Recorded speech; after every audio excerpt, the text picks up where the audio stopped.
सहर व इसरार का सिलसिला खास, रोंगटे खड़े कर देने वाली दास्तान, कदम कदम एक मंजर हैरत अशां, लम्हा लम्हा रंग बदलते अतवार, गुनाह की दासियों की मस्तियां, हिर्सो हवस के पुजारियों के चमत्कार, एक पुर इसरार मूर्ति के हसूल की खातर होने वाले खौफनाक मार्के का अहवाल, एक चौंका देने वाली अछूती कहानी खबीस।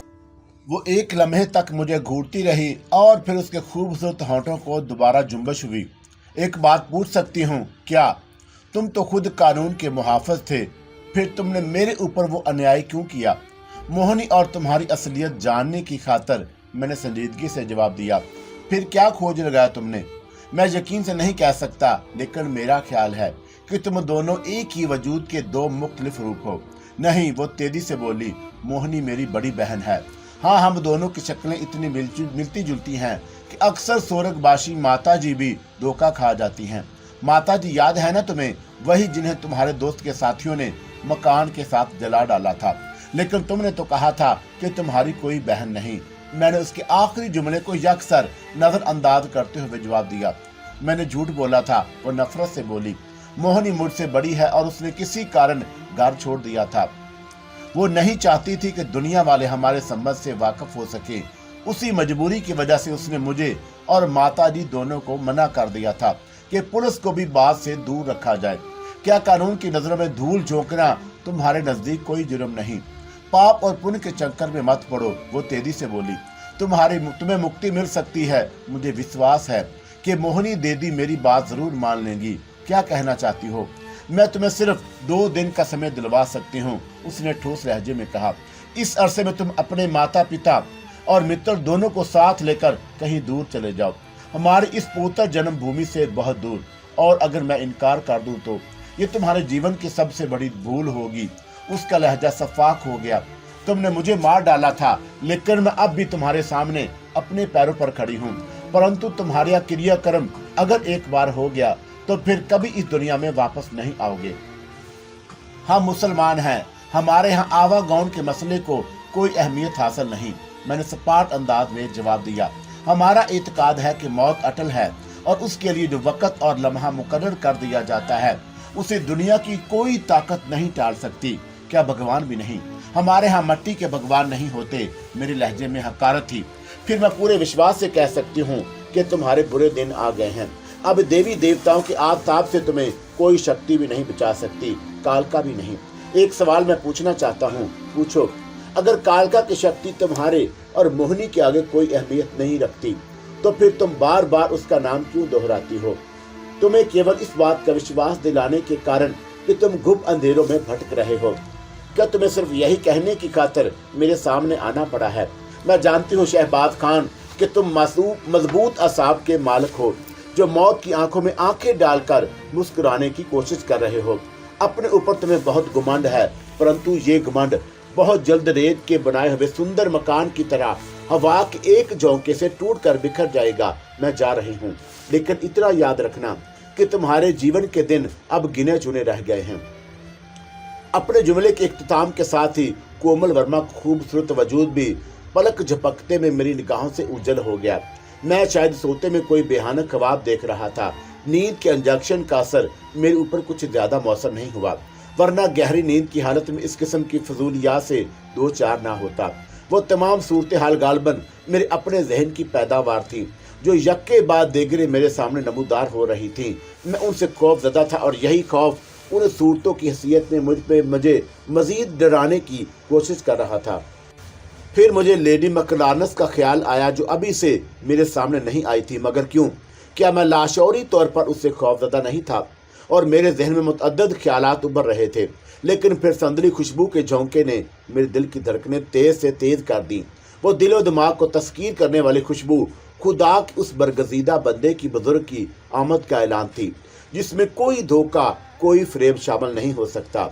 मैं उस खुशबू के करिश्मे को पहले भी देख चुका था। मेरा ख्याल गलत नहीं था। संदर और लोबान की मिली जुली खुशबू चारों तरफ फैल रही थी। मैं उम्मीदों बेहम की कफियतों से 2-4 था। मेरा ख्याल था कि कंबल पोश बुजुर्ग मुझसे खफा होंगे। मैंने उनकी बातों पर अमल नहीं किया था। मैंने अजना के कबीले से ताल्लुक रखने वाले उस मेहरबान बुजुर्ग की बात भी नहीं मानी जिसने मुझे खतरनाक हादसे के बर वक्त निशानदही की थी। कंबल पोश बुजुर्ग ने उसे मेरी हिफाजत के लिए तैनात किया था। अचानक वो वक्त मुझे याद आ गया जब बुजुर्ग ने गले से लगाकर मुझे भींचा था और मुझे यूं लगा था जैसे कुछ गैबी कुव्वतें मेरे जिस्म में मुंतकिल हो रही थी। लेकिन वो कुव्वतें क्या थी, उनका इस्तेमाल का तरीक़ेकार क्या था? क्या वो पुरअसरार कुव्वतें थी या फिर कंबल पोश बुजुर्ग ने मुझे गले लगाकर तमाम खतरात से निजात दिला दी थी, नाकाबिल तस्खीर बना दिया था। कमरे में कंबल पोश बुजुर्ग की मौजूदगी के एहसास ही ने मेरे हौसले बहुत बुलंद कर दिए। खौफ का वो एहसास जो कुछ देर बेशतर मेरे ऊपर मुसल्लत था यकसर खत्म हो चुका। और फिर मैंने बादल के उस टुकड़े को देखा जो अचानक नमूदार होकर नीचे की सिमत आ रहा था और मैंने उस पर अपनी नजरें जुमा दी। बादल का वो टुकड़ा मेरे करीब जमीन पर उतरकर चकराने लगा और फिर बिजली इतनी तेजी से कड़की और बादल इतनी शिद्दत से गरजे कि मैंने सहम कर आंखें बंद कर ली। मगर जब मैंने दोबारा आंखें खोली तो मेरी खुशी की इंतहा न रही। बादल का वो टुकड़ा तो गायब हो चुका था और उसकी जगह कंबल पोश बुजुर्ग अपनी टेढ़ी मेढ़ी लकड़ी हाथ में लिए खड़े मुझे कहर आलूद नजरों से देख रहे थे। मुझे ये नतीजा अखज़ करने में देर नहीं लगी कि वे मुझसे सख्त बरहम है। उनकी निगाहों में जलाली की सुर्खी मचल रही थी। मेरे बुजुर्ग, मैंने हिम्मत करके आहिस्ता से कहा, मुझे एहसास है कि आप मुझसे खफा हैं। अभी तक लंगड़ा लंगड़ा कर चल रहा है बदबख्त। बुजुर्ग ने मुझे घूरते हुए कहा, जमीन पर कदम जमाने के तरीके सीख ले वरना यूं ही अंधेरों में नाटक टोइयां खाता रहेगा। मुझे आपकी रहनुमाई की जरूरत है मेरे मोहतरम। किसी बूढ़े बरगद के तने से लिपट जा। मैंने पहले भी अर्ज की थी कि आपकी इशारों किनायों की जुबान समझना मेरे बस की बात नहीं। मैंने गड़गड़ाकर कहा, मुझ पर रहम करें। वक़्त के शिकंजे मुझे जकड़ने की खातर अपना घेरा तंग करते जा रहे हैं। बगैर रुमाली का पाजामा पहनकर ठुमका लगाना शुरू कर दे। बुजुर्ग ने दीवानों की तरह अपनी दाढ़ी खुजलाते हुए जवाब दिया, तक दिना दन शुरू कर दे, सब दुम दबाकर भाग लेंगे। इन कमीनियों ने मेरे बाप को मार डाला, मेरी माँ को जिंदा आग के शोलों में जलाने की साजिश की है। खामोश रहने की आदत छोड़कर कहके लगाना शुरू कर दे। एक एक करके सारे पंछी फड़फड़ाकर उड़ जाएंगे। बुजुर्ग ने मैनी खेत अंदाज में मुझे आंख मारते हुए कहा, बार बार कलाबाजी खाएगा तो चमगादड़ की तरह उल्टा लटका रहेगा तमाम जिंदगी। मेरे मोहतरम, मैं आपको खुदा का वास्ता देता हूँ। बदबख्त नाहंजार गंदी नाली के कीड़े, अपने मैले लिबास पर नजर डाल और तौबा कर। बुजुर्ग को जलाल आ गया। आसमान की तरफ नजर उठाने की ख्वाहिश है तो आंखों में सुरमा लगाया कर, वरना कुत्तों की मौत मारा जाएगा। भू भू करता फिरेगा और बच्चे तेरे पीछे तालियां बजाते फिरेंगे। मुझे अपनी ये लकड़ी अनायत कर दे, मैंने दरख्वास्त की। मीनार खामोशी मुर्दों को जला डालता है, कभी देखा है? बुजुर्ग ने दीदे नचाते हुए सरगोशी की। नहीं देखा तो अब जाकर देख ले। भूखे गिद्ध मर्दों की बोटियां नोच रहे होंगे। मेरे मोहतरम, बुजुर्ग ने होंठ पर उंगली जमाकर इधर उधर देखा और फिर सरगोशी की। आहिस्ता बोल बदबख्त, अगर किसी ने आवाज सुन ली तो सारे गिद्ध एक एक करके उड़ जाएंगे। मेरी बात गौर से सुन। एक गलेल बना ले और शिकार खेलना शुरू कर दे, सब कुछ पोबारा हो जाएगा। आप शायद अभी तक मुझसे नाराज हैं। मैंने बड़ी आर्जी से कहा, मुझे अपनी नाराजगी का सबब ही बता दे। मानेगा मेरी बात? आप हुक्म करें, मैंने जल्दी से कहा। मैं सरताबी की जुर्रत नहीं करूंगा। कपड़े उतार कर लंगोट बांध ले और उखाड़े में कूद कर पहलवानों के साथ पंजा लड़ाना शुरू कर दे। 2-4 दाव पीठ सीख ले, फिर कबूतर उड़ाने की मशक शुरू कर दे। क्या समझा? मैं अभी भी कुछ नहीं समझा। मैंने अपनी बेबसी का इजहार किया। फिर मुजना सुनाकर बदबख्त गिलास में डूबकर मदहोश हो जा। बुजुर्ग ने इस बार जलाली हालत में मुझे घूरते हुए कहा, जब सारी दमड़ी लुट जाएगी फिर चिलम भरा करना, हुक्के की गरगराहट पर कोले मटका मटका कर चलना शुरू कर देना। बुजुर्ग के चेहरे के तासरात बता रहे थे कि वे मुझसे फिर खफा हो गए हैं। उनकी आंखों से नफरत के शोले उभर रहे थे। एक लम्हे तक वो मुझे घूरते रहे और फिर निगाहों से उज्जल हो गए। मैं हड़बड़ाकर उठ बैठा। मुझे घुटन का एहसास बड़ी शिद्दत से हो रहा था। कमरे में मेरे अलावा और कोई नहीं था। मेरा गला प्यास की शिद्दत से खुश्क हो रहा था। मैंने नर्स को बुलाकर पानी लाने को कहा और उसने मेरे हुक्म की तामील में देर नहीं की। पानी का पूरा गिलास खत्म करने के बाद मेरे दिल की धड़कनें बतदरीज कम होने लगी। अब सोएगा। अब आप सोए नहीं, नर्स ने कहा। हालांकि हमने डॉक्टर की हिदायत पर आपको सुकून पहुंचाने की खातिर नींद का डबल डोज दिया था। मैंने नर्स की बात का कोई जवाब नहीं दिया। बिस्तर पर लेटकर आंखें बंद कर ली और कंबल पोस्ट बुजुर्ग के जुमलों की गुत्थी सुलझाने में मसरूफ हो गया। और फिर कब मैं सोचते सोचते नींद की कैफियत से दो चार हुआ, मुझे उसकी कोई खबर नहीं।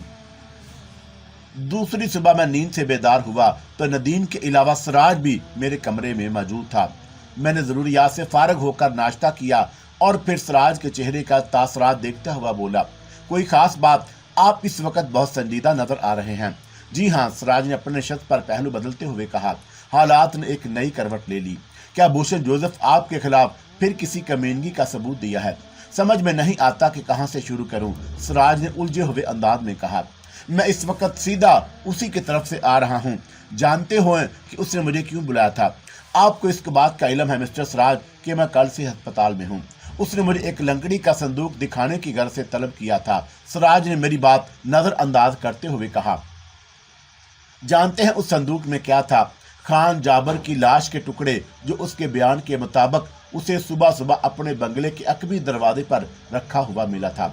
नदीम, जो अखबार के मुताले में मसरूफ था, खान जाबर का नाम सुनकर इस तरह चौंका जैसे उसे जाती तौर पर खान जाबर से कोई प्रकाश रही हो। मैं दिल ही दिल में नदीम की इस भरपूर अदाकारी की दाद दिए बगैर नहीं रह सका। खान जाबर, उसने अपने ज़हन पर जोर देते हुए सिराज से कहा। अगर मेरी मालूमात गलत नहीं तो शायद खान जाबर एक शहर पुष्ट बदमाश और दहशतगर्द था जो पुलिस को बहुत अरसे से दरकार था। जी हाँ, आपकी मालूमात इस सिलसिले में गलत नहीं है, सिराज ने तंजिया अंदाज में जवाब दिया। जब से सिराज को इस बात का शुबा हुआ था कि नदीम ही की शिकायत पर उसे मिसिस सुलेमान शाह की जानब से मोहतात रहने की वार्निंग मिली है, वो नदीम से कुछ उखड़ा उखड़ा रहने लगा था। मिस्टर सिराज, मैंने जल्दी से सिराज को अपनी जानब मुतवज्जा करते हुए कहा, कहीं उसमें भी कोई खुद भूषण की कोई चाल ना हो सकता है। सिराज ने कहा, उसने मुझको बराह रास्त फोन करके खान जाबर की बाजियाबी के अहकामात दिए थे और अब उसी के घर से खान जाबर की लाश के टुकड़े भी बरामद हुए हैं। मुमकिन है उसने पुलिस को उलझाने की खातिर डबल गेम प्ले किया हो। ये कैसे मुमकिन है? नदीम ने फिर बड़ी मासूमियत से गुफ्तगू में हिस्सा लेते हुए कहा। मेरा ख्याल है कि खान जाबर भी भूषण ही के लिए काम कर रहा था। ऐसी सूरत में भला भूषण उसे खुद अपने हाथों से ये बात कुछ समझ में नहीं आ रही। आप इतने यकीन से किस तरह कह रहे हैं कि वो भूषण के लिए काम कर रहा था? सिराज ने नदीम को घूरा। ये मेरा ख्याल है और ख्याल के अजहार को अभी तक कानून की गिरफ्त में लेने की खातिर कोई कानूनी शक वादे नहीं की गई। नदीम ने इस बार सपाट आवाज में कहा। आप तो बहरहाल जानते हैं कि मेरा ताल्लुक इस कारोबार से है और उस कारोबार से ताल्लुक रखने वाले को अपनी लाइन के बारे में कुछ न कुछ मालूमात जरूर होती हैं और उन तलकात में भी बहुत ऊपर तक होते हैं। सिराज ने होंठ चबाते हुए नदीम को घूरा। रखने पड़ते हैं मिस्टर सिराज, नदीम ने मैंने खेत अंदाज में मुस्कुराते हुए जवाब दिया। अगर ऐसा ना हो तो हम जैसे शरीफ लोग एक दिन के लिए भी अपना कारोबार जारी नहीं रख सकते। आपका क्या ख्याल है? मैं फिलहाल अपने ख्याल का आधार नहीं कर सकता, सिराज के लहजे में चैलेंज था। मिस्टर भूषण ने खान जाबर की लाश के बारे में किसी शुबे का आधार किया होगा। मैंने जल्दी से सिराज को दोबारा अपनी तरफ मुतवज्जा किया। जी नहीं, वो अभी तक कोई बयान देने से कतरा रहा है। उसने इस बात को भी मानने से इनकार कर दिया कि कभी उसने मुझे फोन करके खान जाबर के लिए कोई हिदायत की थी। ऐसी फिर तो इस चाल में भी भूषण ही की कोई गहरी साजिश मालूम होती है। मैं संजीदगी से बोला। कल एक और वाकया भी पेश आ चुका है, सिराज ने होंठ चबाते हुए कहा। खान जाबर की तरह बहराम नामी एक दहशतगर्द भी पुलिस की लिस्ट पर था, लेकिन कल वो भी अपने फ्लैट में मुर्दा पाया गया। मैं इस तरह चौंका जैसे बहराम का नाम भी मेरे लिए नया हो। फिर मेरे इसरार पर सिराज ने कमोबेश वही कहानी सुनाई जो मैं नदीम की जुबानी बड़ी तफसील से पहले ही सुन चुका था। कहीं ऐसा तो नहीं कि खान जाबर और बहराम की मौत एक ही सिलसिले की दो कड़ियां हों। कबल अज वक़्त यकीन से कुछ नहीं कहा जा सकता, लेकिन पुलिस अपना काम पूरी तनदेही से अंजाम दे रही है, सिराज ने कहा और फिर नदीम की तरफ किन अखियों से देखते हुए बोला। अब सिर्फ एक शख्स मेरी लिस्ट पर और रह गया है।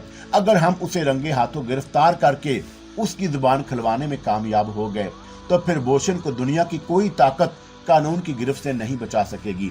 क्या वो शख्स भी भूषण ही का कोई दरिंदा है? मैंने मासूमियत से दरियाफ्त किया। नदीम ने फिर अखबार का मुताला शुरू कर दिया। वहीयत का अंदाजा ऐसा ही था जैसे वो हमारे दरमियान होने वाली गुफ्तगू से कतई लाताल्लुक हो गया था।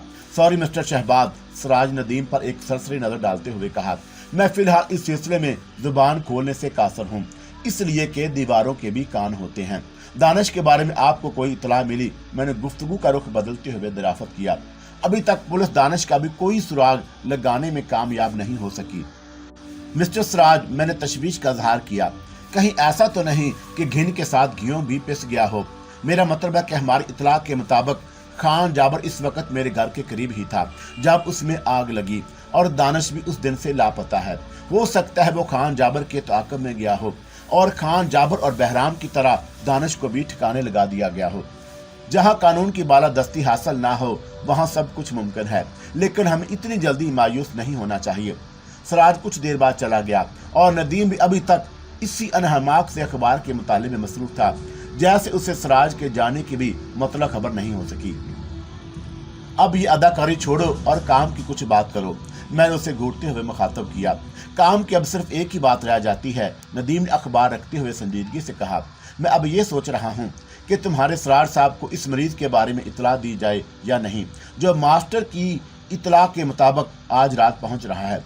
क्यों, क्या तुम्हें सराज की ईमानदारी और उसकी सलाहियत पर यकीन नहीं? बात ईमानदारी और सलाहियतों की नहीं, बल्कि उन काली ताकतों की है जो हमारे पीछे हाथ धोकर पड़ी हैं। फिर मेरा ख्याल है कि हमें भी किसी न किसी सूरत में उस वक्त एयरपोर्ट पर मौजूद रहना होगा जब तुम्हारे सराज साहब मतलूबा मरीज को गिरफ्तार करें। फायदा, अगर हमारी इतला के मुताबिक वो मरीज इतना ही अहम है कि उसका बयान बोशन को फंसवा सकता है, तो बोशन या उसके खास कारिंदा एयरपोर्ट पर किसी हंगामी हालत पर काबू पाने के लिए जरूर मौजूद होंगे। क्या हमारे अलावा तुम्हारे कुछ आदमी होंगे? उसका जवाब तुम्हें एयरपोर्ट पर ही मिलेगा, लेकिन हमें वहां मेकअप में चलना होगा। डॉक्टर के आ जाने से हमारा गुफ्तगू का सिलसिला मुंतक़े हो गया। उसने मुआयने के बाद मुझे घर जाने की इजाज़त दे दी और मैं नदीम के साथ अस्पताल से रुखसत हो गया। रास्ते में हमारे दरमियान उसी अहम मरीज की बातें होती रहीं जो बोशन के ताबूत में आखिरी कील भी साबित हो सकता था। मैं दोपहर को ऑफिस जाने के इरादे से घर से निकला और मैंने वारसी को फोन करके अपने लिए दूसरी गाड़ी मंगवा ली थी। गुजरे हुए हादसात और रात भर अस्पताल में मेरे जहन पर जो कुछ बीती, उसका रद्द अमल अभी तक मेरे दिलो दिमाग पर तारी था। कालका, सोहनी और कोमल वर्मा का यक्के बाद देगरे मेरे सामने आना उलझे हुए जहन की पैदावार भी साबित हो सकता था, लेकिन कम्बोज पोश बुजुर्ग की आमद कोई वजह नहीं थी। उनकी नजरों से उजल होने के बाद जब मैं हड़बड़ा कर उठा था, उस वक्त भी संदल और लोबान की मिली जुली खुशबू कमरे में फैली हुई थी। खुदा की उस बरगज़ीदा बुजुर्ग की आवाज महज एक इत्तेफाक नहीं हो सकती। वो यकीनन मुझे ठके छुपे लफ्जों में मेरी रहनुमाई की गर्ज से आए थे और मैं उनके जुमलों की एक एक करके याद करता रहा, और फिर जैसे किसी अंदरूनी कुव्वत ने मेरे जहन को रोशन कर दिया। बुजुर्ग के कहे हुए दो जुमले गुंबद की सदा की तरह मेरे कानों में गूंजने लगे। उन्होंने मुझसे कहा था कि मैं कपड़े उतार कर लंगोट बांध कर उखाड़े में छलांग लगा दूं और पहलवानों से पंजा लड़ाना शुरू कर दूं, गलेल बनाकर शिकार खेलना शुरू कर दूं। ये जुमले किसी मजदूर की बड़ नहीं थे। कंबल पोश बुजुर्ग ने ढके छुपे लफ्जों में मुझे तलकीन की थी कि मैं दुश्मनों के सामने घुटने टेकने की बजाय उनकी आंखों में आंखें डालकर बात करूं, उनसे खौफजदा होने की बजाय उनको अपनी कुव्वत बाजू का एहसास दिलाऊं। मेरे जहन में गर्म आंधी के चक्कर चल रहे थे। फिर मैंने अपनी गाड़ी का रुख अचानक पांडे की कंस्ट्रक्शन कंपनी की जानब मोड़ दिया और पांडे इस वक्त अपने दफ्तर में ही था। खिलाफ तवक्का मुझे देखकर चौंके बगैर न रह सका और मैंने पांडे के दफ्तर पहुंचने से पहले ही अपने गिर्द आतर कुर्सी का हिसार बांध लिया, इसलिए मुझे नादीदा कुव्वतों से कोई खतरा नहीं था। आप पांडे ने मुझे देखकर हैरत का इजहार किया। मुझे दरअसल आपसे एक जरूरी काम आ पड़ा है, मैंने पांडे के कहे बगैर एक कुर्सी पर बैठते हुए संजीदगी से कहा। लेकिन आपने तो कहा था कि दोबारा मेरे दफ्तर आने की बजाय फोन पर गुफ्तगू करेंगे। पांडे के लहजे में खौफ और हरास का मिला जुला रंग झलक रहा था। मुझे याद है, लेकिन इस वक्त मुझे जो काम दरपेश है वो फोन पर नहीं हो सकता था। मगर वो, आप परेशान मत हो पांडे जी, मैंने उसकी बौखलाहट का मफहूम समझते हुए कहा। कोमल वर्मा को सिर्फ यहाँ मेरी आमद का इल्म हो सकता है। हमारे दरमियान जो बातें होंगी वो उन्हें नहीं सुन सकेगी। वो तो ठीक है, लेकिन पांडे कुछ कहता कहता रुक गया। आप शायद मुझसे कुछ छुपाने की कोशिश कर रहे हैं। मैंने हमदर्दी से पूछा कि आपको पूरा विश्वास है कि कोई तीसरा हमारी बातें नहीं सुन सकेगा? आप पहले भी 2 बार इसका तजर्बा कर चुके हैं। हाँ, उसने मुझसे कहा था कि अब अगर आप आएं तो मैं आपसे मिलने से इनकार कर दूं। मैं दरअसल आपको शहर के 2 दहशतगर्दों की बात के बारे में बताना चाहता हूं। मैंने पांडे की बात को यकसर नजरअंदाज करते हुए कहा, मुमकिन है आपको अभी इसका इल्म ना हुआ हो, लेकिन खान जाबर और बहराम दोनों अब इस दुनिया में नहीं रहे। शायद अब भी उनकी लाशें पुलिस अस्पताल के सर्द खाने में पड़ी होंगी। आप अब बहराम के बारे में मुझे क्यों बता रहे हैं? मैं मुस्कुराया, गोया आप भी बहराम के नाम से किसी न किसी तरह वाकिफ हैं। मिस्टर शहबाज, पांडे ने संजीदगी से दराफत किया, कि आपको पूरा विश्वास है कि वो हरामजादा अब इस दुनिया में नहीं है। आप उसका नाम सुनकर घबरा क्यों गए पांडे जी? मैंने खेत लहजे में दरियाफत किया। आज मुझे 50,000 की अदायगी करनी थी। क्या मतलब? मैं चौंका। उसने मोहनी का हवाला देकर मुझसे रकम तैयार रखने को कहा था। क्या वो आपसे बराह रास्त मिला था? नहीं, हमारे दरमियान फ़ोन पर गुफ्तगू हुई थी, और बहराम का फ़ोन मौसूल होने के बाद अब तक क्या मोहनी ने आपको दोबारा फ़ोन नहीं किया? मुझे खुद भी इस बात पर ताज्जुब हो रहा है। पांडे ने कहा, अगर आपके बयान के मुताबिक बहराम नरक सुधार गया तो मोहनी को इसकी इतला भी ज़रूर देनी चाहिए थी। हो सकता है कि अब वो नई चाल चलने का इरादा रखती हो सकता है, पांडे ने कहा, और फिर जल्दी से बोला, आप इस समय क्या मुझे सिर्फ बहराम की मौत की इतला देने आए थे? नहीं, मैंने पहलू बदलकर संजीदगी से पूछा, मैं ये मालूम करना चाहता हूँ, क्या कोमल वर्मा अभी तक आपके साथ काम कर रही है? जी हाँ, मैं उससे मिलना चाहता हूँ। क्या? पांडे का मुंह हैरत से खुल गया। परेशान मत हो पांडे जी, मैंने बड़ी तेजी से कहा, मैं सिर्फ देखूंगा, कोई बात नहीं करूंगा। ये कैसे मुमकिन होगा? मेरा मतलब है कि उसने मुझे विश्वास दिलाया था कि मेरे सिवा उसे कोई और नहीं देख सकेगा। आज ऐसा नहीं होगा। मैंने कंबल पोश बुजुर्ग को याद करते हुए पूरे यकीन से जवाब दिया। एक बार फिर सोच लो मिस्टर शहबाज, पांडे ने खौफजदा लहजे में कहा, अगर उसने आपको देख लिया तो फिर हम दोनों में से किसी एक की मौत यकीनी होगी। आप शायद बच जाएं, लेकिन मुझे कभी क्षमा नहीं करेगी। मौत और जिंदगी खुदा या भगवान के हाथ में है। मैंने उसे यकीन दिलाया, हमारी किस्मत में जो भी लिखा जा चुका है उसे दुनिया की कोई और ताकत नहीं मिटा सकती। पांडे अभी कोई आखिरी फैसला करने की कोशिश कर रहा था कि फ़ोन की घंटी बजी और उसने घबरा कर रसूल उठा लिया, और फिर दूसरी जानब से उसे कोई ऐसा ही पैगाम मिला जिसे सुनकर उसके चेहरे की रंगत जर्द पड़ गई। वो खामोशी से रसूल हाथ में लिए बैठा रहा, और फिर जब उसने रसूल क्रेडर पर वापस रखा तो उसके हाथ किसी खतरे की वजह से लर्ज रहे थे। मिस्टर शहबाज, उसने रसूल रखकर मेरी जानब देखा और फिर बड़े खुश्क और सर्द लहजे में बोला, मैं विनती करूंगा कि आप मेरे दफ्तर से चले जाएं और दोबारा कभी मुझसे कोई संबंध ना रखें। मोहनी, मेरे जहन में मोहनी का नाम किसी नेमन साइन बोर्ड की तरह चमकने लगा, और मैंने पांडे की मजबूरी को महसूस करते हुए उसे मजीद कुछ कहना मुनासिब नहीं समझा। खामोशी से उसके दफ्तर से बाहर निकला और नीचे जाने वाले ज़ेने की सिमत जाने की बजाय दाएं जाने मुड़ गया, जहां एक दरवाजे पर इस वक्त भी कोमल वर्मा की तख्ती आवीदा थी। मैं पंजे के बल चलता हुआ कमरे में दाखिल हो गया, लेकिन वहां कोई ना था। मायूसी की हालत में मैं वापसी के इरादे से मुड़ा ही था कि मेरे जहन में एक मनूस आवाज़ उभरी, मेरे अजीज, दोबारा पलट कर गौर से देखो, वो जिसकी खातिर तुम यहाँ तक आए हो तुम्हारी निगाहों से अब पोशीदा नहीं रही। मैं धड़कते हुए दिल से पंजों की बल घूमा, और फिर मेरे दिल की धड़कनें तेज होने लगी। कोमल वर्मा, जिसके खूबसूरत जिस्म को मैंने कभी गोलियों से छन्नी कर दिया था, इस वक्त अपनी तमाम तारानाइयों के साथ कुर्सी पर बैठी सर झुकाए अपने काम में मसरूफ थी। शायद उसे कमरे में अपने सिवा किसी दूसरे की मौजूदगी का इल्म नहीं था। मेरे अजीज, वक्त ज़ाया मत करो, जो कुछ करना है कर गुजरो, वरना तुम्हें फिर पछताना पड़ेगा। ये वही आवाज़ थी जिसने कार वाले खौफनाक हादसे से बेशतर मुझे आगाह किया था। मैंने इस वक्त मजीद कोई बात मुनासिब नहीं समझी। खुदा का नाम लेकर संदरी अंगूठी को बोसा दिया और फिर आगे बढ़कर उसे कोमल वर्मा के जिस्म से लगा दिया। वो हज़ियानी अंदाज में चीखी थी, लेकिन उसके लिए बचाव का कोई रास्ता नहीं था। दावर की तरह उस वक्त कोमल वर्मा का हसीन जिस्म भी शोलों की लपेट में था, और मेरा ख्याल था कि कोमल वर्मा की चीख की आवाज़ दफ्तर के दूसरे लोगों ने भी सुनी होगी, लेकिन ऐसा नहीं हुआ। मैं तेजी से पलटा और जीने तय करता हुआ नीचे आकर अपनी कार में बैठकर दफ्तर के लिए रवाना हो गया। मेरा दिल गवाही दे रहा था कि मोहनी की रूह कोमल वर्मा के अंजाम से बेखबर नहीं होगी और मुझसे राब्ता कायम करने की कोशिश जरूर करेगी, लेकिन ऐसा नहीं हुआ। मगर यह भी मेरी खुशफहमी थी। मैं अपने दफ्तर में दाखिल हुआ तो मोहनी वहां पहले से एक कुर्सी पर आलती पालती मारे बैठी थी। उसकी निगाहों में इंतकाम के शोले भड़क रहे थे। मैं तुम्हें कोमल वर्मा की मौत पर मुबारकबाद देती हूँ, उसने सर्द लहजे में कहा, लेकिन तुमने अच्छा नहीं किया। वो मेरे शरीर का दूसरा हिस्सा थी, तुमने उसे जलाकर राख कर दिया। परंतु अब जो कुछ होगा वो बड़ा भयानक होगा। तुमने मेरे वालिद को मार डाला, मेरी माँ को जिंदा जलाने की कोशिश की। अब इससे ज्यादा भयानक और क्या होगा, मैंने हकारत से जवाब दिया। मैं समझ रही हूँ कि तुम इतने ऊंचे सुरों में क्यों बोल रहे हो, उसने कालका की शान में बड़ी गंदी जुबान इस्तेमाल करते हुए कहा। उसी ने तुम्हें बताया था कि जब एक शक्ति दूसरी शक्ति से टकराती है तो कमजोर शक्ति जलकर खाक हो जाती है। फिर तो तुम्हें यकीन आ गया होगा कि मेरी कुव्वत तुमसे ज्यादा है। मैंने फातहाना अंदाज इख्तियार किया कि अब भी तुम्हारी गंदी आत्मा मेरा रास्ता खोटा करने से बाज नहीं आएगी। समय समय की बात है शहबाज खान, मगर तुम्हारा जादू नहीं चल सकेगा, उसने मुझे खौनख्वार नजरों से घूरते हुए कहा।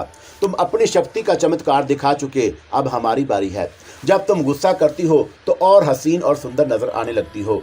मैं उसे वालहाना नजरों से देखकर मुस्कुराता हुआ उठा और मैं उसे भी कोमल वर्मा की तरह जडाल डालना चाहता था। मुझसे दूर ही रहो शहबाज खान, वो मोहतात अंदाज में बोली। मेरे शरीर को हाथ लगाने का तुम्हारा सपना कभी पूरा नहीं होगा। अभी हमें तुम्हारी क्रियाकर्म करने के लिए कोई और रास्ता इख्तियार करना होगा। क्या हमारे दरमियान दोस्ती का रिश्ता कायम नहीं हो सकता, मैंने दोस्ताना अंदाज में पूछा। हो सकता है, उसने हौन चबाते हुए जवाब दिया।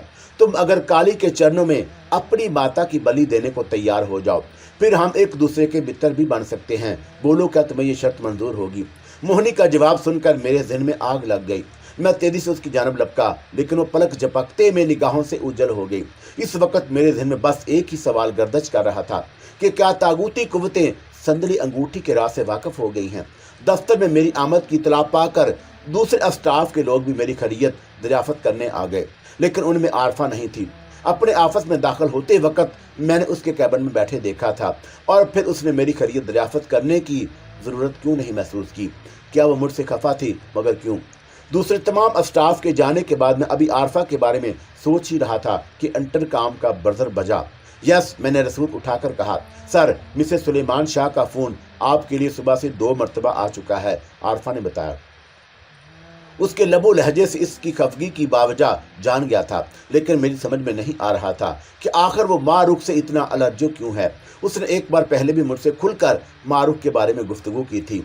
उस रोज़ मैंने इसकी बातों के अंदर एक लतीफ़ सा मोहब्बत का जज्बा महसूस हुआ, लेकिन मैं उसे टाल गया था। मगर आज मैंने संजीदगी से आरफा के बारे में गौर किया। वो मेरी अफ्टीनो थी, मेरी सेक्रेटरी थी, इसलिए दूसरों के मुकाबले में मुझसे ज़्यादा करीब रहती थी। उसे मुझसे उनस था, लेकिन शायद उसी उनस के पीछे मोहब्बत का जज्बा भी कार फरमा था, जिसका अब शुबा मुझे उस दिन हुआ जब उसने माँ रुख के बुलाने में अपने ख्यालात का इजहार किया था।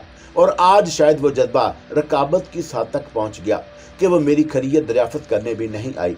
मैं संजीदगी से आरफा के बारे में गौर करने लगा। वो मुतवस्सित घराने से ताल्लुक़ रखने के साथ साथ एक बाकरदार लड़की थी। सूरत व शक्ल के एतबार से भी उसे खूबसूरती के ज़मरे में शुमार किया जा सकता था। मुझे अम्मी का ख्याल आया। वो इधर मुतअद्दिद बार मुझसे शादी का तकाजा कर चुकी थी। उन्होंने खुलकर यहाँ तक कहा था कि अगर मुझे ज़ाती तौर पर कोई लड़की पसंद है तो उसे भी बहसीयत बहू कबूल करने के लिए खुशी खुशी तैयार हैं। जवाब में मैंने उन्हें यकीन दिलाया था कि मैं अभी तक किसी की जुल्फ का असीर नहीं हुआ हूँ। मगर इस वक्त मैंने आरफा के बारे में गौर किया तो मुझे एहसास हुआ कि मेरे दिल के अंदर साथ झुकाए खामोश बैठी है। मैं अपनी लाइल्मी पर मुस्कुरा दिया। सर, आरफा की खुश्क आवाज़ दोबारा उभरी। क्या मोहतरमा मारूख साहबा लाइन मिला दूं? आप क्या चाहती हैं? मैंने पहली बार कदर बेतकल्फी का इजहार किया। मैं आपकी सेक्रेटरी हूँ सर, वो बदस्तूर संजीदा थी। आपके हुक्म की तामील करना मेरा फर्ज है, इसलिए मेरे चाहने ना चाहने से भला क्या फ़र्क पड़ सकता है।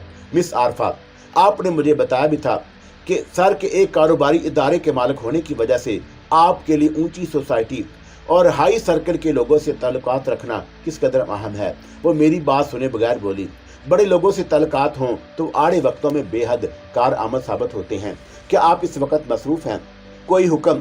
ज़रा मेरे कमरे में तशरीफ़ लाइए। 2 मिनट बाद ही वो मेरे कमरे में हाथ में नोटबुक और पेंसिल लिए दाखिल हुई। उसके चेहरे पर इस वक्त मासूमियत और खफगी के मिले जुले तासरात नजर आ रहे थे, और मैंने उसे पहली बार गौर से देखा। वो हसीन कहे जाने की मुस्तहिक थी। आपने मुझे बुलाया था सर, वो मेरी मोहय्यत को महसूस करके बोली। उसका अंदाज मतहतों जैसा था। तशरीफ रखिए। मैंने कुर्सी की जानब इशारा किया तो वो थैंक यू सर कहकर बैठ गई। मुझे आपसे एक ज़रूरी बात करनी है। आप ऑर्डर करें सर। क्या मैं उम्मीद रखूं कि आप मुझसे गलत बयानी नहीं करेंगी? मैंने संजीदगी इख्तियार कर ली। मैंने आज तक यही कोशिश की है कि आपके एतमाद को कोई ठेस ना पहुंच पाए। मैंने महसूस किया है कि आजकल आप अपने काम में ज़्यादा दिलचस्पी नहीं ले रही। मैंने बास बनकर कहा, अगर मुझसे कोई गलती हो गई हो तो मैं माफ़ी की ख्वास्तगार हूँ। वो तज़बज़ब-सी हो गई। और अगर मैं आपकी मुखाफ़ी की दरख्वास्त रद्द कर दूँ तो आप मुझे मुलाजमत से बरतरफ भी कर सकते हैं। आपने ये दरियाफ़त नहीं किया कि आपसे क्या गलती सरज़द हुई। अगर आपने कोई बात महसूस की है तो मैं उसमें उसकी सफाई नहीं पेश करूंगी। उसने आहिस्तगी से जवाब दिया। उसकी पलकों के गोशे नमनमाक से हो रहे थे। उसकी मासूमियत कुछ और जादबे नजर हो गई। आपसे ये गलती सरजद हुई है कि आप मुझे गलत समझ रही हैं। मैंने नर्म लहजे में जवाब दिया। मैं समझी नहीं सर। उसने नजर उठाकर मुझे देखा। आपने मेरे बारे में जो अंदाजे कायम किए हैं वो कतई बेबुनियाद हैं। मेरी आवाज में अपनायत थी। भला आपके सिलसिले में कोई अंदाजा कायम करने का हक कहाँ? Please miss Arfa. मैंने उसे टोका और फिर कुर्सी पर पहलू बदलकर बड़ी साफ गोई से कहा, मुझे घुमा फिराकर बात करने का सलीका नहीं आता, इसलिए अगर आप बुरा ना माने तो कहूँ कि आप पूरे दफ्तर में मुझे सबसे ज्यादा अजीज हैं। उसने कोई जवाब नहीं दिया। जल्दी से नजरें झुका ली। उसकी खफगी के तासरात यकलक थी, काई की तरह छट गए थे। आपको मेरी साफ गोई बुरी तो नहीं लगी? जी नहीं। उसने शर्माते हुए सरगोशी की। एक दरख्वास्त और करूं? मैंने धड़कते हुए दिल से कहा। मैं चाहता हूं कि आप एक बार चलकर मेरी अम्मी से मिल लें। जी। वो चौंक उठी। और दूसरी बात यह है कि आज के बाद से आप मुझसे एक दोस्त की हैसियत से मिलेंगी। मैंने उसके चेहरे के धनक रंगों को बड़े प्यार से देखते हुए कहा, रुबामा बमर रहा मारुख का सवाल तो मैं उससे एक कारोबारी जरूरत की खातिर मिलता हूं। आप उसके मुकाबले में मुझे बहुत ज्यादा अजीज हैं। वो मेरी बातों का मफहूम भांप गई, इसलिए उसे कोई जवाब नहीं दिया। सिर्फ दराज पलके उठाकर मुझे बड़े प्यार से देखा और फिर जल्दी से उठी और बादे सुबह के मस्त खराम झोंके की मानद कमरे से बाहर निकल गई। मैं कुछ देर तक आरफा के बारे में सोचता रहा और फिर दफ्तरी कामों में मसरूफ हो गया। शाम को ठीक 6 बजे मैं दफ्तर से उठ गया। अम्मी को मेरा इंतजार था। कुदरत के करिश्मे भी अजीब होते हैं। दुनिया का हर इंसान उसी खुदाई बुजुर्ग बरतर के इशारे पर चलता है, लेकिन उसे इसका इल्म नहीं होता कि यही कुछ मेरे साथ भी हुआ। मैं दोपहर में आरफा से खुलकर बात की थी और घर पहुंचकर लिबास तब्दील करके नाश्ते की मेज पर बैठा ही था कि अम्मी ने मेरी शादी का जिक्र छेड़ दिया। मेज पर मेरे अलावा नदीम भी था, जो किसी गहरी सोच में गर्क था। शहबाज, अम्मी ने मुझे मुखातब किया, क्या तू मेरी जिंदगी की आखिरी ख्वाहिश कभी पूरी नहीं करेगा? अम्मी, मैं चौंका। ये आप क्या कह रही हैं? गलत मत समझो। वो ममता के जज्बों से सरशार होकर मुस्कुराई। मैं तुम्हारे सर पर सेहरा देखने की बात कर रही हूँ। वो तो आज ही मुमकिन है, लेकिन शायद आपको वो लड़की पसंद ना आए जिसे शहबाज ने पसंद किया है। नदीम ने जल्दी से गुफ्तगू में हिस्सा लेते हुए कहा, क्यों? आखिर ऐसी क्या बात है? अम्मी ने सवाल किया। बात कुछ ऐसी ही है आंटी, नदीम ने संजीदगी से जवाब दिया। उसने दरअसल आपके लिए जो लड़की पसंद की है वो क्रिश्चियन है। उसका ख्याल है कि पहले उसे मुशर्रफ़े बे इस्लाम करके उसके बाद आपसे मिलवाए, लेकिन लड़के को कहना कुछ और ही है। वो क्या कहती है? अम्मी ने नदीम के बकवास को सच समझते हुए हैरत से कहा, उसका कहना है कि निकाह 2 हिस्सों में होगा। नदीम बदस्तूर संजीदा था और पहला हिस्सा किसी चर्च में पादरी के हाथों अंजाम पाएगा और दूसरा हिस्सा कोई मौलवी मुकम्मल करे, और शादी के बाद उस वक़्त इस्लाम कबूल करेगी जब उसके यहाँ कोई चांद सा बच्चा पैदा होगा। लेकिन ये भला किस तरह? आप भी दुरुस्त कह रही हैं और लड़की भी अपनी जगह गलत नहीं है। नदीम ने अम्मी की बात काट कर अपनी बकवास जारी रखते हुए कहा, दुनिया में जितने भी लोग या मखलूकात हैं उन सब को अपने तहफ़्फ़ुज़ का हक हासिल है। उस लड़की ने भी यही ख्वाहिश की कि बच्चे की पैदाइश के बाद ही वह मुशर्रफ़े इस्लाम होगी। इसलिए खुदा न ख्वास्त अगर शादी के बाद बच्चा पैदा होने की कोई सूरत में पेश ना आ सके तो वह वापस अपने मज़हब की तरफ लौट जाए। दूसरी सूरत में उसकी हैसियत काले कौवे जैसी होगी जिसने मोर का पर लगाकर खुद को मोर समझने की कोशिश की थी, लेकिन उसका अंजाम क्या हुआ? ना उसे मोरों ने कबूल किया ना कौवों ने। मैं समझ गई। अम्मी मुस्कुराई, तू मजाक कर रहा है। मैंने बड़ी संजीदगी से गौर कर रहा था। उसे कसीनों की दुनिया से निकाल कर किसी सर्कस में मस्करे की असामी दिला दी जाए। मैंने हंस कर कहा, तुम शादी पर आमादा हो जाओ, मैं सर्कस की मुलाजमत कबूल कर लूंगा। तुम दोनों हमेशा इसी तरह मुझे बातों में टाल देते हो। लेकिन शहबाज बेटे, माँ की आवाज रुन सी गई। जिंदगी का कोई भरोसा नहीं है, कौन जाने कब। अम्मी हजूर, मैंने जल्दी से कहा। आपने फिर दिल दुखाने वाली बात शुरू कर दी। आप परेशान ना हो अम्मी, मैंने अब आपके हुक्म की तामील का इरादा कर लिया है। क्या तूने मेरे लिए कोई बहू पसंद कर ली? जी हाँ, किसी दिन मिलवाऊंगा आपसे, मैंने नजरें झुकाकर दबी जुबान में कहा। जिंदाबाद, नदीम ने बच्चों की तरह नारा लगाया और फिर मुझे घूरता हुआ बोला, जरा मैं भी तो उस जौं का नाम सुनूं जो तुम जैसे पत्थर को लग गई। कौन है वो खुश नसीब? तुमसे इस वक्त से जानते हो जब तुम्हारी और नसीम की शादी नहीं हुई थी। क्या मतलब? नदीम ने कड़वा सा मुंह बनाया। क्या अब मुझे उसे भाभी कहना पड़ेगा? और फिर तुमने अपनी बातें शुरू कर दी, अम्मी ने पूछा। मुझे भी तो पता चले कि आखिर वो कौन लड़की है, कहाँ रहती है, क्या करती है और उसका खानदान कैसा है, लोग कैसे हैं। वो एक मतवसत घराने से ताल्लुक रखती है, मैंने संजीदगी से जवाब दिया। मैंने उसके खानदान के बारे में कभी दरियाफ्त नहीं किया, इसलिए कि मुझे खानदान वालों से नहीं बल्कि लड़की से शादी करनी है। मुझे यकीन है कि वो मेरे हक में एक अच्छी रफीक सफर साबित होगी। कहाँ रहती है? एक दरमियाना दर्जे के फ्लैट में, मैंने बड़ी सादगी से जवाब दिया। मेरा ख्याल है कि शायद उसका कोई ऐसा बुजुर्ग वजूद नहीं जो उसकी जाती पसंद या नापसंद में रखना अंदाजी डाल सके। और करती क्या है? अम्मी ने मुझे घूरते हुए कहा। एक दफ्तर में सेक्रेटरी हैं, नदीम फिर बोल पड़ा। तनख्वाह का निहायत माकूल है, लड़की खासी को कबूल सूरत और मशरकी हुस्न का नमूना है, लेकिन उस दफ्तर का मालिक मेरा ख्याल है कि वो कुछ ज्यादा अच्छा आदमी नहीं। और तुम उससे शादी करोगे? अम्मी ने मुझे सवालिया नजरों से देखा। अम्मी, आप भी किसकी बात पर यकीन कर रही हैं? मैंने नदीम को घूरते हुए कहा। वो लड़की इंतहाई मुखलत, शरीफ और हजारों खूबियों की मालिक है। मैं मानता हूँ, लेकिन आंटी को जरा ये भी बताओ कि उसका बाप कितना नेक और शरीफुल नस्ल वाक़या हुआ है और किस करदार का मालिक है। नदीम ने मैंने खेत अंदाज में कहा। कम अज कम मैं तो उस शख्स को काबिल भरोसा नहीं समझता। आगे तुम जानो और तुम्हारी मर्जी। शहबाज बेटे, अम्मी कुछ और संजीदा हो गई। मुझे तुम्हारी पसंद पर कोई एतराज नहीं, लेकिन एक माँ की हैसियत से इतना हक तो उस है कि अपनी होने वाली बहू के बारे में मालूमात हासिल कर सकूं। क्या वो शादी के बाद भी मुलाजमत करती रहेगी? नहीं, मैंने मुस्कुराते हुए अम्मी से कहा। शादी के बाद उसकी हैसियत मुलाजमों जैसी नहीं रहेगी, वो कारोबार में बराबर की शरीक बन जाएगी। मैं अब भी नहीं समझी। मैं समझाता हूँ आंटी आपको, नदीम ने बड़े संजीदगी से कहा। दरअसल वो लड़की जिसका नाम आरफा है, शहबाज के दफ्तर में रोज़े अव्वल से सेक्रेटरी की खिदमत अंजाम दे रही है। बड़ी मुखलस, दयानतदार और मेहनती लड़की है, कबूल सूरत भी है और कई मौक़ों पर वो हमारे शहबाज साहब के लिए जान की बाजी भी लगा चुकी है। तुमने तो मुझे इन बातों से डरा ही दिया था। अम्मी ने नदीम को बड़े प्यार से घर की दी, फिर मुझे देखकर बोली, अगर वो बच्ची तुम्हें पसंद है तो मुझे बगैर देखे पसंद है, लेकिन मैं एक बार उससे मिलना जरूर पसंद करूंगी। जाहिर है भला आपकी मर्जी और इजाजत के बगैर तो किसी आसमान से उतरी हुई हूर से भी शादी नहीं कर सकता। क्या तुम्हारे और उसके दरमियान बात तय हो चुकी है? जी नहीं, मैंने जल्दी से जवाब दिया। आखिरी फैसला तो आपको ही करना होगा, और जो सच पूछिए तो मैंने आज ही पहली बार उसे आपसे मिलने को कहा है। तुम्हें उससे प्यार है, सिर्फ इस हद तक कि वो अपने काम से काम रखती है और हर एतबार से मेरे म्यार पर पूरा उतरती है। कल क्या होगा ये मैं यकीन से नहीं कह सकता, लेकिन मैं इतना जरूर कह सकता हूँ आंटी कि आरफा हमारे शहबाज के हक में एक आइडियल बीवी साबित होगी। और अब आप जैसी मुअज़्ज़त और मोहब्बत करने वाली खातून के तो पाँव धो धो कर बेटा अपने लिए एहसास समझेगी।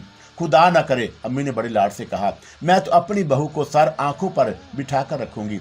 अम्मी बड़ी देर तक आरफा के बारे में करीद कर सवाल करती रहीं। नदीम उन्हें संजीदगी से बताता रहा और मैं महसूस कर रहा था कि अम्मी आरफा की तारीफ सुनकर उसको पसंद करने लगी थी।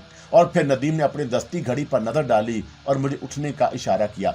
हमें अभी कसीनो जाकर अपने होलियों में ऐसी तब्दीली करना थी कि एक दूसरे को भी न पहचान सकें।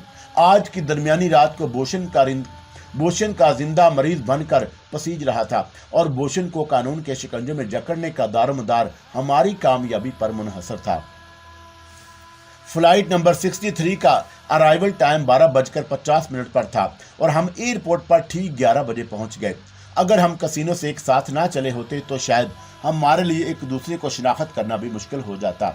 नदीम ने बड़ी महारत से अपना और मेरा मेकअप किया था। बोशन का वो मरीज जो हमारे लिए बहुत अहम था, इसलिए हमने बेनफ्से नफीस उसकी गिरफ्तारी में सिराज की मदद की ठानी।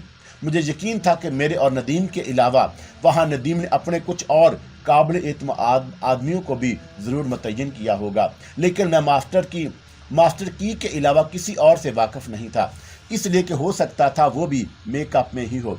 मास्टर की जो आम हालात में एक मफलूकल हाल अफयूनी नजर आता था, इस वक्त 3-पीस सूट और फ्रेंच कट दाढ़ी में किसी आला खानदान का एक साहिब हैसियत फर्द नजर आ रहा था। उसने चेहरे पर सुनहरी फ्रेम की ऐनक लगा रखी थी और मुंह में पाइप दबाए बड़े खूबसूरत अंदाज में पाई पीने में मसरूफ था। वक्त गुजारी की खातर हमने एयरपोर्ट के डाइनिंग हॉल का इंतखाब किया, जहां और भी अफराद मौजूद थे।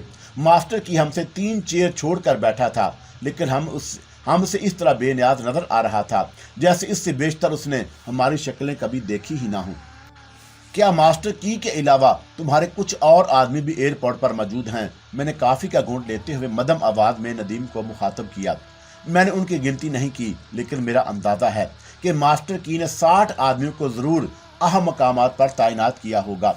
वो ऐसे मौके पर किसी मकड़ी ही की तरह खूबसूरत जाल बुनने का आदी है कि इस वक्त वही हमारे मिशन को कंट्रोल करेगा, सिर्फ इस हद तक कि हमारे किसी आदमी को कोई नुकसान ना पहुंचे, नदीम ने बेपरवाही से कहा। और मैंने सिर्फ एक बात की तायद की, हमारे किसी आदमी को पुलिस या दुश्मन के किसी आदमी के हाथों में नहीं जाना चाहिए, खवा उसे गोली का निशाना ही क्यों ना बनना पड़े। क्या इस वक्त बोशन के आदमी भी एयरपोर्ट पर मौजूद होंगे? तुम्हारा क्या ख्याल है कि बोशन को अपने इस कदर अहम और कीमती आदमी की कोई फिक्र लाहक ना होगी? मुझे अपने सवाल पर खुद अपनी हमाकत का एहसास हुआ। जाहिर था कि जब नदीम ने उस मरीज के लिए इतनी राजदारी से काम लिया था, तो बोशन जोसेफ के इस मुकाबले में ज्यादा मुहतात होगा। ये भी मुमकिन था कि तागूती कुव्वतों को किसी तरह हमारे प्रोग्राम की भनक मिल गई हो और उन्होंने बोशन को इससे बाखबर कर दिया हो। ऐसी सूरत में सिर्फ 2 ही बातें मुमकिन हो सकती थी, या तो बोशन ने मरीज की आमद का प्रोग्राम तब्दील कर दिया होगा, या फिर सराज के एक्शन के वक्त शदीद टकराव और खून खराबा।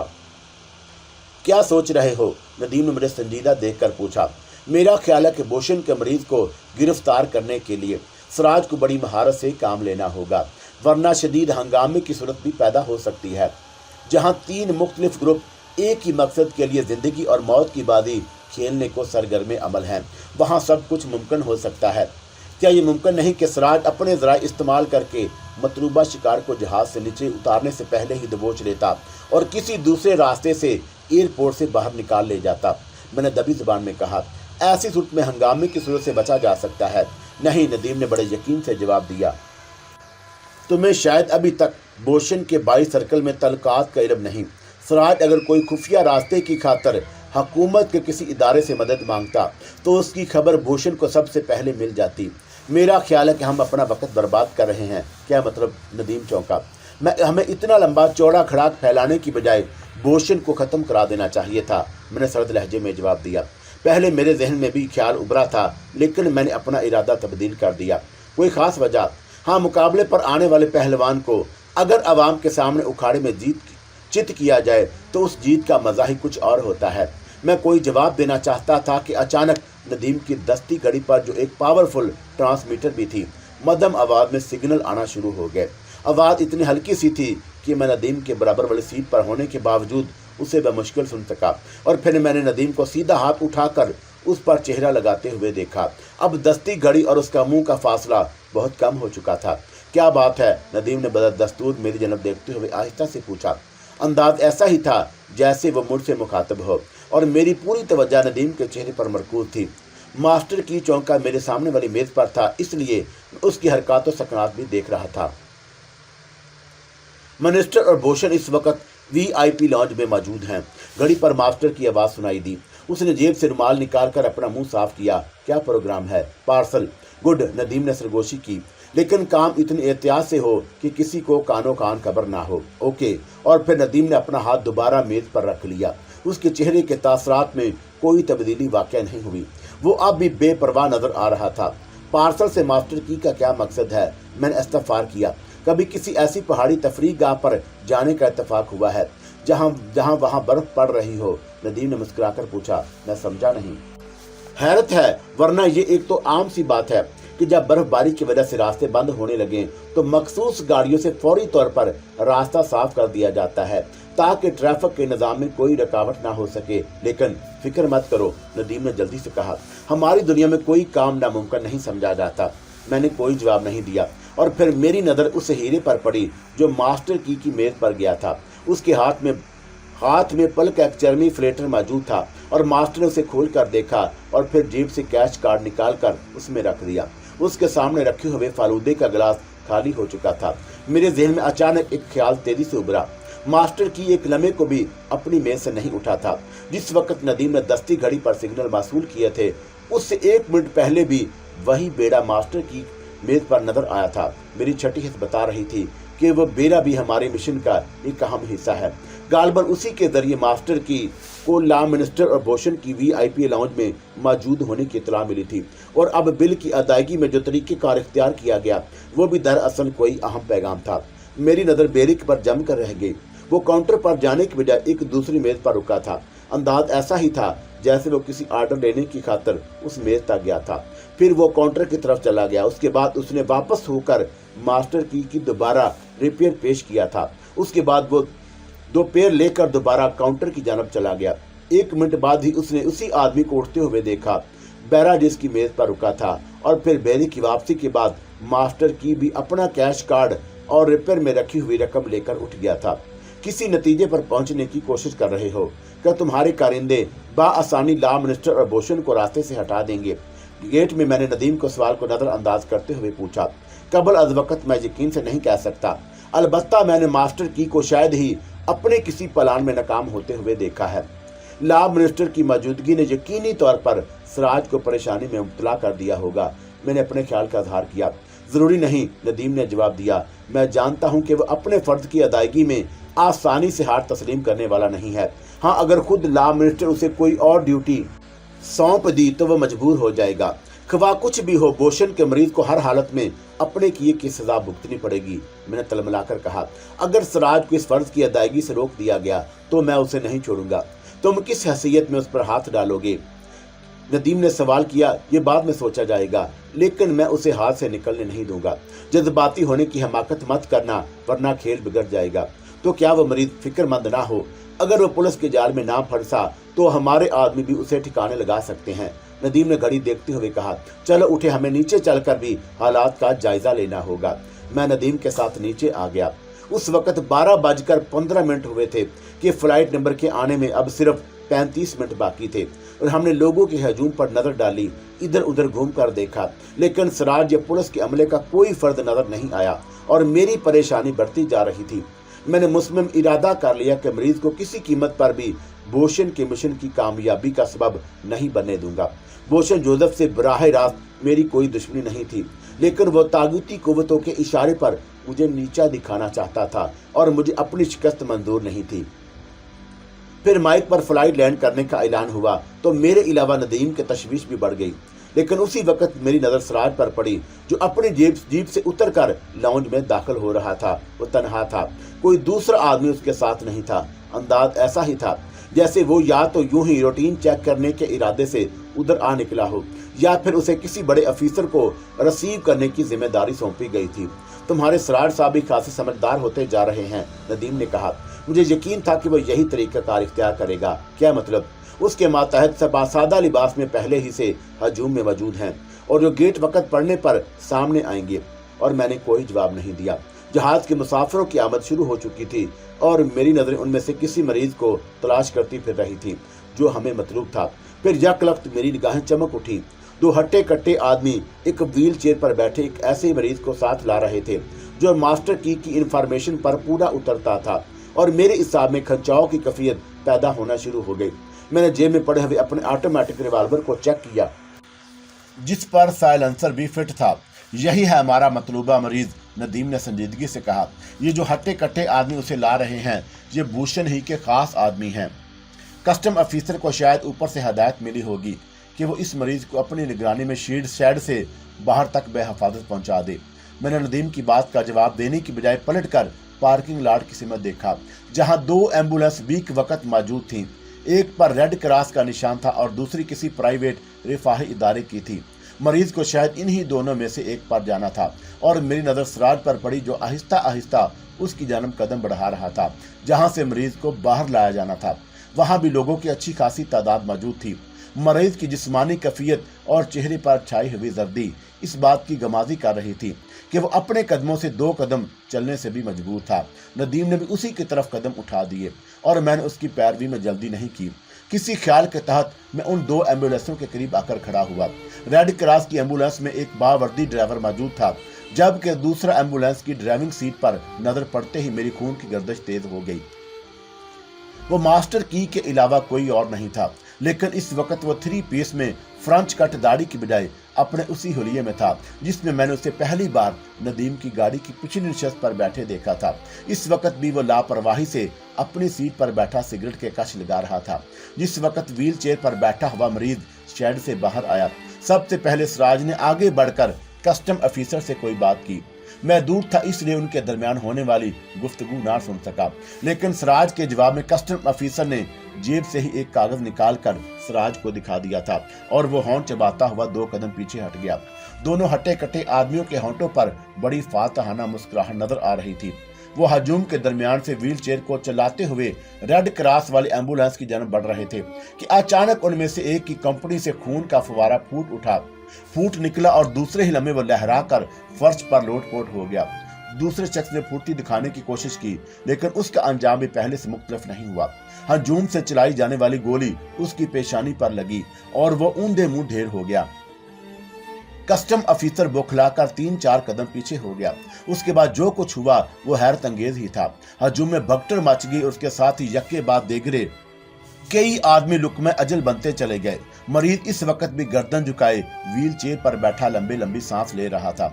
गालबन बोशन, सिराज और नदीम के सादा लिबास वाले आपस में टकरा गए थे। एयरपोर्ट पर मौजूद पुलिस और सिक्योरिटी का अमला भी खासा परेशान नजर आया। गोलियां मुख्तलिफ सिमत से चल रही थी। फायरिंग सिलेंसर लगे हुए असले से हो रही थी, इसलिए किसी एक सिमत का तयन करना मुमकिन न था। और मैंने सिराज की तरफ देखा जिसके चेहरे पर हवाइयां उड़ रही थी। वो कस्टम ऑफिसर के साथ ही खड़ा बातें कर रहा था कि अचानक लाउंज में लटकी हुई सारे माइक जाग उठे। हालात पर काबू पाने और मुजरिमों को पकड़ने के लिए जरूरी था कि विजिटर्स लाउंज बिल्कुल खाली कर दिया जाए। इसलिए तमाम हजरात से अल्तमास है कि वो जितनी जल्दी मुमकिन हो सके लाउंज से कम 100 गज के फासले पर चले जाएं। इस ऐलान ने मुसाफिर और उनके लवाहकीन में अफरा तफरी फैला दी और वो अपना साजो सामान छोड़कर मुंह उठाए इधर उधर भाग रहे थे। नदीम मुझे कहीं नजर नहीं आ रहा था। मेरे लिए अब वहां रहना मुश्किल था, इसलिए मैं कदम उठाता हुआ उस एम्बुलेंस के करीब चला गया जिस पर इस वक्त भी मास्टर की बेपरवाही से बैठा लोगों की भगदड़ का तमाशा देख रहा था। हजूम काई की तरह छट रहा था कि मैंने 4 आदमियों को देखा जो बड़ी बेजिगरी से व्हील चेयर की जानब कदम बढ़ा रहे थे। कहीं करीब से यक्के बाद देगरे 2 फायर हुए, लेकिन उन चारों की रफ्तार में कोई कमी वाक़ई नहीं हुई। शायद उन्होंने बुलेट प्रूफ पहन रखे थे। मैं तेजी से लपक कर मास्टर की वाली एम्बुलेंस में सवार हो गया। तुम्हें नदीम की जानब से क्या हिदायत मिली है? मैंने जल्दी से पूछा। सॉरी, उसने बदस्तूर बेपरवाही से जवाब दिया। मैं बास के अलावा किसी और को जवाबदा नहीं। ऐसी सूरत में हमारे मतलूबा मरीज को मुखालिफ पार्टी के लोग हासिल करने में कामयाब हो जाएंगे। मेरे लहजे में जल्लाहट थी। फिर मैं क्या कर सकता हूँ? उसने शाने उचकाए। तुम एम्बुलेंस को फुटपाथ से चढ़ाकर लाउंज में मरीज के करीब ले चलो। मैं उसे हासिल करने की कोशिश करता हूँ, लेकिन वक्त जाया मत करो, मैंने कहा। और हमें फौरी तौर पर कोई एक्शन करना होगा, वरना हम अपने मिशन में कामयाब नहीं हो सकेंगे। मिस्टर नदीम की हदायत थी कि आपका खास ख्याल रखा जाए। फिक्र मत करो, मैं नदीम को जवाब दे दूंगा। मास्टर की ने कोई जवाब नहीं दिया। शायद वो किसी आखिरी फैसले पर पहुंचने की कोशिश कर रहा था। मास्टर की, मैंने जेब से अपना ऑटोमेटिक रिवॉल्वर निकालते हुए कहा, क्या तुमको यहाँ इस वक्त इस एम्बुलेंस में बिला मकसद खड़े रहने का हुक्म मिला है? नहीं, उसने जल्दी से कहा। बास के हुक्म के मुताबिक नंबर 3 को यह जिम्मेदारी सौंपी गई थी कि वह मरीज को मेरी एम्बुलेंस तक पहुंचाएगा। उसके बाद मुझे उसके बास के बताए हुए एड्रेस तक पहुंचाना था। मैं ही नंबर 3 हूं। मैंने सर्द लहजे में एक आखिरी सांस ली। शायद मैं मास्टर की के लिए सिर्फ नंबर 3 का पासवर्ड ही मुकर्रर किया गया था। चुनाचा उसने मेरी समझ देखा। उसकी आंखों में गैर यकीनी झलक रही थी, लेकिन उसके बावजूद वो अमल करने पर मजबूर हो गया। लॉन्ज में अभी तक मौत और जिंदगी का खेल जारी था। चारों अफराद जो मरीज की जान बढ़ रहे थे, उन पर मतवातर गोलियां बरस रही थीं, लेकिन अभी तक उन्हें नुकसान नहीं पहुंचा था। मास्टर की ने तेजी से एम्बुलेंस को एक जरा बाएं जानब काटा और फिर तेजी से फुटपाथ पर चढ़ाता हुआ बोला, मैं धुआं फैलाने वाला बंक फेंक रहा हूं। इस अरसे में हमें मरीज को अगवा कर लेना होगा। अगर जरा देर हो गई तो फिर हम में से कोई भी ना बच सकेगा। मैं एक्शन के लिए बिल्कुल तैयार हूं, मैंने धड़कते हुए दिल से कहा। एम्बुलेंस तेजी से रिवर्स गियर में मरीज के करीब हो गई और फिर इससे बेशतर के मुखालिफ पार्टी कोई जवाबी कार्रवाई करती। एक जोरदार धमाका हुआ और चारों तरफ धुएं के बादल मंडलाने लगे। मैं तेजी से एम्बुलेंस से कूदा और फिर शायद मेरी किस्मत ही अच्छी थी जो मैं उन चारों से टकराए बगैर मरीज तक पहुंच गया और मैंने एक ही झटके में उसे व्हील चेयर से उठाकर कंधे पर डाला और सांस रोके रोके एम्बुलेंस में दाखिल होते हुए सरसराती आवाज में बोला, जल्दी चलो, हम अपने मकसद में कामयाब हो गए हैं। मास्टर की ने खुशगवार लहजे में जवाब दिया और फिर एम्बुलेंस को आंधी और तूफान की तरह दोबारा सड़क पर ले आया। सड़क पर आते ही उसने अपनी रफ्तार खतरनाक हद तक बढ़ा दी थी, लेकिन कुछ गाड़ियां हमारे ताकब में लगी हुई थीं और खुद कार आस्की असला से हमें रोकने की खातिर गोलियों की बारिश शुरू हो चुकी थी। ट्रैफिक का सारा निजाम दरहम बरहम हो गया। पुलिस की पेट्रोल कार और सीटियों की आवाज गूंज रही थी, लेकिन उन पर अमल करने की कोई पार्टी भी तैयार नहीं हुई। वो मरीज बोशन के लिए इतना ही अहम था कि उसके आदमी पागल कुत्तों की तरह हमारी बोटियां नोच डालने की खातिर लपकते चले आ रहे थे। मैं मरीज के साथ पिछली नशस्त पर था। उसकी हालत अब गैर होने लगी, इसलिए मैंने उसे स्पीड सीट पर चित लटा दिया। उसकी आंखों में अब हॉन्कों की तरह खुली हुई थी और चेहरे पर मौत के साए मंडला रहे थे। शायद सारी सिचुएशन उसकी समझ में आ गई थी, इसीलिए वह बहुत ज्यादा खौफजदा नजर आ रहा था। बच जाने की सूरत में भी उसे अपनी मौत ही का खतरा लाहक था। बाहर की पोजीशन क्या है, मैंने मास्टर की से दरियाफ्त किया। वो अभी तक हमारे ताकब में दीवानों की तरह लटके हुए हैं। कि एम्बुलेंस में कोई खुदकार असला भी मौजूद है, मैं समझा नहीं। मैं जवाबी फायरिंग करके उन्हें रोकने की कोशिश करता हूँ। इसकी जरूरत पेश नहीं आएगी, इसलिए कि मैं दरमियानी फासला हर लम्हा बढ़ाता जा रहा हूँ। मास्टर की ने बड़ी बेपरवाही से जवाब दिया, शहरी हदूद से बाहर निकलने के बाद वो हमारी गिरद को भी नहीं पा सकेंगे। इसके अलावा गाड़ी भी बुलेट प्रूफ है, कोई गोली इस पर असर नहीं करेगी। अचानक मरीज ने कराहते हुए कहा, पानी। ना हमवार जमीन पर गाड़ी के हचकोलों ने यकीनन उसके सारे अंजर पंजर ढीले कर दिए होंगे। घबराओ नहीं, मैंने तसल्ली दी, तुम्हारी मंजिल ज्यादा दूर नहीं। तो तुम बास किस पार्टी के आदमी हो? मरीज ने मुझे मुश्तबा नजरों से देखते हुए पूछा और मैंने जल्दी से जेब में रखे हुए पावरफुल टेप रिकॉर्ड का स्विच ऑन कर दिया। उसकी गुफ्तगू हमारे लिए बहुत अहम साबित हो सकती थी। तुम्हारा क्या ख्याल है? इस बार मैंने कदरी बदली हुई आवाज में कहा। मेरा ख्याल है कि तुम बास की पार्टी के आदमी नहीं हो। बास से तुम्हारी मुराद गालबन बोशन जोसेफ से है। क्यों? मैंने सर्द लहजे में सवाल किया। ओह, गोया मेरा अंदाजा गलत नहीं था, वो मुर्दा आवाज में बोला और फिर गाड़ी को छत को घूरने लगा। तुम्हारा अंदाजा क्या है, यही बता दो। तुम बोशन के आदमी नहीं हो सकते, वरना। वो कुछ कहते कहते अचानक खामोश हो गया। तुमने सही नतीजा अखज किया है, मैं सर्द मोहरी से बोला। हमारा ताल्लुक किसी दूसरी पार्टी से था, पुलिस या कस्टम, वो चौंका था। कोई भी हो सकता है, लेकिन तुम्हें एक बात का यकीन कर लेना चाहिए कि अब तुम्हारी जिंदगी की सिर्फ एक ही सूरत बाकी रह जाती है। वो क्या? जो भी असलियत है उसे सीधी तरह उगल दो, वरना हम टेढ़ी उंगलियां भी इस्तेमाल कर सकते हैं। मैं नहीं समझ सका कि तुम एक मरीज को क्यों परेशान कर रहे हो। तुम मरीज जरूर हो, लेकिन हमारी लाखों और करोड़ों की असामी हो। क्या मतलब? सीधी टांग, रान, ऑपरेशन। मैंने सफाक और मैनिकेयर लहजा इख्तियार किया। कि अब भी तुम्हें किसी मजीद हवाले की जरूरत बाकी रह जाती है?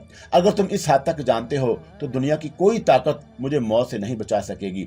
हम तुम्हारी जिंदगी की जमानत दे सकते हैं, लेकिन एक शर्त पर। वो क्या? तुमने अब तक बोशन जोसेफ के लिए नाजायज तजारत के सिलसिले में जो भी खिदमात अंजाम दी हैं, वो शराफत से उगल दो। इससे क्या हासिल होगा? जिंदगी, मैंने तेजी से कहा। हम खुफिया तौर पर तुम्हारा इलाज कराने के बाद अपने जराये से किसी ऐसे आजाद इलाके में भेज देंगे जहां बोशन के फरिश्ते भी पर नहीं मार सकते। اس نے فوری طور پر کوئی جواب نہیں دیا، شاید کسی آخری نتیجے پر پہنچنے کی کوشش کر رہا تھا۔ سیدھی ٹانگ ران اور آپریشن کے حوالے کے بعد وہ سمندری جھاگ ہی کی مانند بیٹھ گیا تھا۔ باہر سے ابھی گولیوں کی آواز آ رہی تھی، لیکن اس کی شدت میں بتدریج کمی ہو رہی تھی۔ ماسٹر کی ہر لمحہ ایمبولینس کی رفتار بڑھاتا جا رہا تھا اور میں نے ایک لمحے کے لیے اس کی جانب دیکھا۔ وہ اس وقت بھی بالکل بے پرواہ نظر آ رہا تھا۔ کیا سوچ رہے ہو مائی ڈیئر؟ میں نے دوبارہ مریض کو گھورتے ہوئے کہا۔ تمہارے پاس صرف ایک ہی راستہ ہے، ہمارے ساتھ تعاون کرو۔ تمہارا تعلق، پریشان مت ہو، میں تیری سے بولا، ہمارا تعلق کسی قانونی ایجنسی سے نہیں ہے، پھر ہمیں بھی بوشن ہی کی لائن کا آدمی سمجھو، میں نے گراتے ہوئے کہا۔ اس باسٹرڈ کے ہاتھ لمبے ہیں، اس لیے وہ متعدد بار ہمیں چھوٹے بڑے نقصان پہنچا چکا ہے، لیکن اب ہماری باری ہے۔ تم بوشن کو شاید پوری طرح نہیں جانتے، اس نے تھوک نکلتے ہوئے کہا۔ اگر اسے شبہ بھی ہو گیا تو وہ تمہیں اور تمہارے آدمیوں کو چن چن کر مارے گا۔ ہم دونوں جس راستے پر چل رہے ہیں اس میں موت اور زندگی کا کھیل ہونا قدرتی بات ہے، مگر تم کو ان باتوں سے کوئی سروکار نہیں ہونا چاہیے، اس لیے کہ اب تم پوری طرح ہمارے جال میں پھنس چکے ہو۔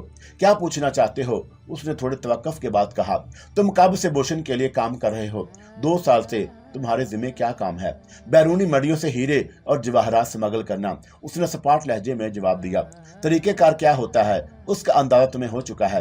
ویسے کیا تم یقین کرو گے کہ اگر اس بار میں بچ جاتا تو پھر مجھے اس گندے فرائض کی انجام دہی کے لیے مجبور نہ کیا جاتا؟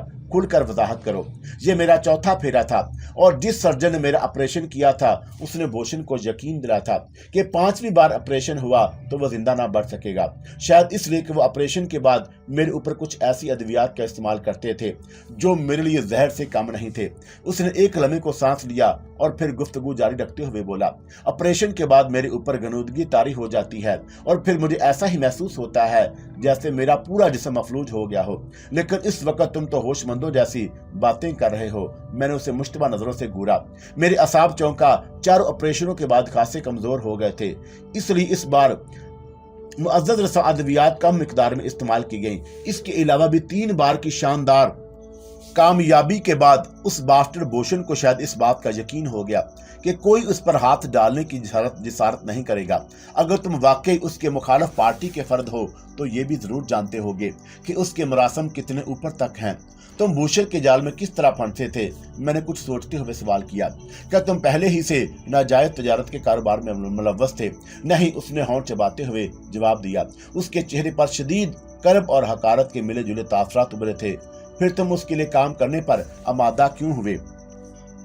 لمبے کمیشن کی لالچ، اخ تھو، اس نے نفرت سے تھوک دیا اور پھر مجھے گھورتے ہوئے بولا۔ میں تم کو اس والد الحرام کے تخم کے بارے میں بہت کچھ بتا سکتا ہوں، لیکن تمہیں میرا ایک کام کرنا ہوگا۔ اس کام کے بعد اگر میں مر بھی گیا تو مجھے اپنی موت پر کوئی افسوس نہیں ہوگا۔